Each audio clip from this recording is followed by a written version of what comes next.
चंबा के circuit house में पूर्व प्रधानमंत्री राजीव गांधी की पुण्यतिथि पर जिला कांग्रेस कमेटी के लोगों के साथ कृषि मंत्री चंद्र कुमार, चंबा सदर के विधायक नीरज नैयर के अलावा कांग्रेस के वरिष्ठ नेताओं के साथ युवा लोगों ने राजीव गांधी भावभीनी श्रद्धांजलि अर्पित की। इस मौके पर कृषि मंत्री ने कहा कि जिस तरह से हमारे प्रधानमंत्री ने अपने देश की कुर्बानी दी, उसको देश की जनता कदापि नहीं भुला सकती है। उन्होंने कहा कि उन्होंने अपने कार्यकाल के दौरान जितने भी देश हित में कार्य किए हैं, उनको आज भी हमारे देश की जनता याद करती है। इस मौके पर कृषि मंत्री चंद्र कुमार के साथ पार्टी के अन्य कार्यकर्ताओं ने रघुपति राघव राजा राम के वैदिक श्लोक के इस कार्यक्रम की शुरुआत की। राजीव गांधी की पुण्यतिथि के ऊपर हमारे जहाँ के सभी कांग्रेस के सक्रिय कार्यकर्ता और माननीय हमारे जहाँ के एमएलए साहबान सभी ने श्रद्धा सुमन जो है वो भेंट की और आज का दिन जो है इसको सद्भावना दिवस के रूप में जो है वो किया जाता है। और हमारे जो स्वर्गीय प्रधानमंत्री राजीव गांधी, वो उन्हें बड़ा कम समय मिला देश की सेवा करने में, लगभग 2 साल। और जिन परिस्थितियों में उनका जो है शहादत हुई, तो सभी लोग जानते हैं कि वो एक रैली को संबोधित करने के लिए वहाँ फिल्मपुर में गए हुए थे और वहाँ पर एक हमारे ही अपने कुछ लोगों ने एक मानव बम के रूप में जो है वो आकर के वो मिलने के लिए गया, क्योंकि वो सभी से मिल लेते थे और उससे जो है वो उनकी वहाँ पर हत्या हो गई। और कांग्रेस पार्टी को उससे पहले श्रीमती इंदिरा गांधी की हत्या हुई, इस तरह के राजीव गांधी की हत्या, बहुत बड़ा सदमा जो है वो कांग्रेस पार्टी को उस वक्त का पहुँचा है। और उन्होंने अपने अल्प समय में,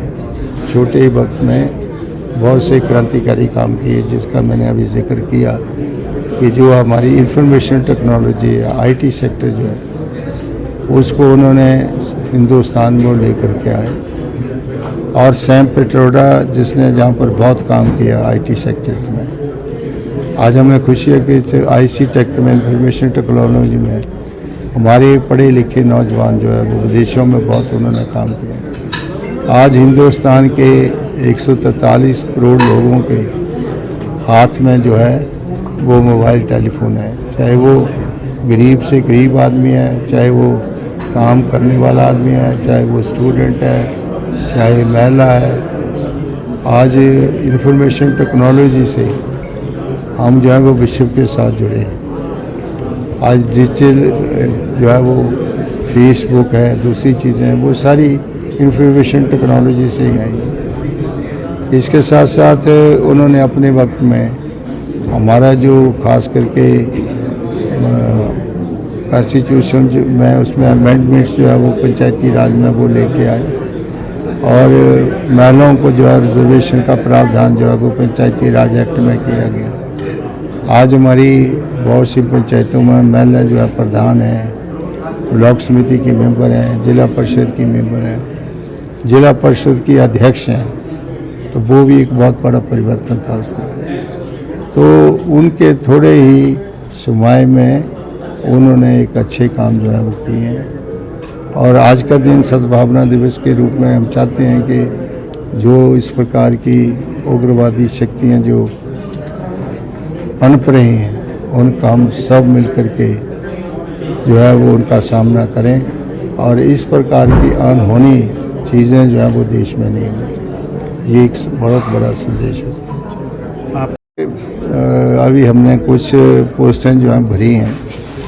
लेकिन कुछ कोर्ट में केस चले हुए हैं और उसमें भी जो कोर्ट में केस चले हैं उसमें सरकार जो है वो अपना पक्ष जो है उन्होंने रखा है और बड़ी जल्दी जो है जब कोर्ट से जो है वो वैन वगैरह लिफ्ट हो जाएगा जो केसेस का, तो हम बड़ी जल्दी जो पोस्टें खाली पड़ी हैं उनको भरने का प्रयास करेंगे, क्योंकि हमारे बहुत से जो ग्रेजुएट इंजीनियर्स जो बड़े हमारे एग्रीकल्चर के जो पढ़ कर के लोग बीएससी करके आए, पहले तो उनके ऊपर एक सैंक्शन लगी थी कि जो institution Indian council of aggregation के एग्रीगेशन से चल रहे हैं उन्हीं को मान्यता मिलेगी, जिसमें हमारी एग्रीकल्चर यूनिवर्सिटी पालमपुर और हॉर्टिकल्चर यूनिवर्सिटी जो थी वो सोलन और एक यूनिवर्सिटी बड़ू साहब, उन्हीं को जो है वो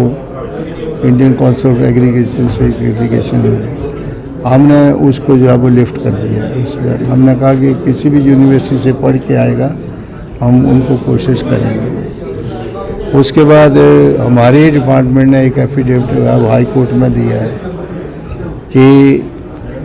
हम जो है वो बैच वाइज नहीं लगाएंगे, और उसकी मैंने अभी फाइल की है कि हम जो है वो जैसे दूसरे विभागों में जैसे हॉर्टिकल्चर में लड़कों को बैच वाइज भी लगाया जाता है, और कुछ जो है जिनको डायरेक्ट रिक्रूटमेंट में की जाती है, तो एक जैसी प्रैक्टिस होनी चाहिए। अब उसकी फाइल जो मैंने कैबिनेट में भेजी है, क्योंकि ये केस जो है वो हाई कोर्ट में चला हुआ है, तो वहाँ पर जब एफिडेविट जाएगा तो जो रिजल्टेंट वैकेंसीज है उनको हम बड़ी जल्दी भरने की। पशुपालन विभाग भी आपकी कैसे कोई ऐसी योजना है कि यहाँ कोई ऐसा बड़ा संस्थान खोला जाए ताकि यहाँ के जो बच्चे हैं वो यहीं पे इस तरह की ट्रेनिंग करके लो? देखिए, अभी हमारे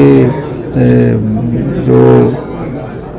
खास करके एनिमल हस्बेंड्री डिपार्टमेंट में हम बहुत से परिवर्तन लाने जा रहे हैं। हम इम्प्रूव्ड कैटल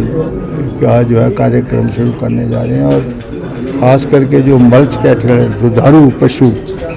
उनके लिए हम अलग से कार्यक्रम शुरू किया, जिसमें जो हमारी पहाड़ी गाय है, जिनको भी हम पहाड़ी गाय देंगे उसको हम लोन भी देंगे, और जो दूध है उसके रेट हमने अभी बढ़ाए हैं, और जो दूध के रेट हैं उनको भी